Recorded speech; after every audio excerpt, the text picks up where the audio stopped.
যখন কেউ কথা বলে তখন আমরা সবাই শুনি। আমাদের না বলা কথাগুলো শুধুমাত্র সৃষ্টিকর্তা আর আমাদের বাবা-মাই শোনে। আপনি যদি সত্যিকারের ভালোবাসা খুঁজে থাকেন, তাহলে আপনার পিছনে দাঁড়ানো বাবা-মায়ের দিকে একবার ফিরে দেখুন। মানুষ দুটো সারা জীবন শুধু ভালোবেসেই গেছে। প্রতিদানে কি কখনো কিছু তারা চেয়েছে? ভালোবাসা কোথায় খুঁজছেন? সত্যিকারের ভালোবাসা আপনার ঘরেই তো পড়ে আছে।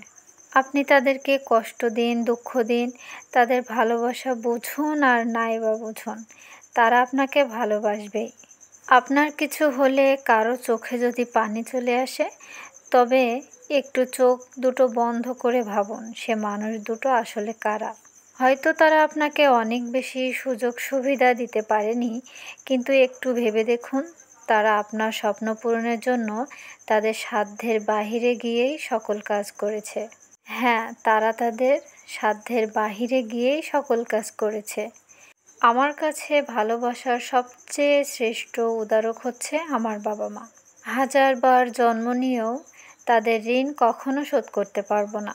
মা, তোমাকে আমি অনেক মিস করি। সরি বাবা, আমাকে নিয়ে হয়তো তোমার দেখা স্বপ্নগুলো আমি পূরণ করতে পারিনি। হ্যাঁ, আমাকে নিয়ে দেখা তোমার স্বপ্নগুলো আমি পূরণ করতে পারিনি। আসসালামু আলাইকুম, আমি যশোর থেকে বলছি। Bangladeshi blogger Saima's daily lifestyle ব্লগে আপনাদের সকলকে জানাই স্বাগতম।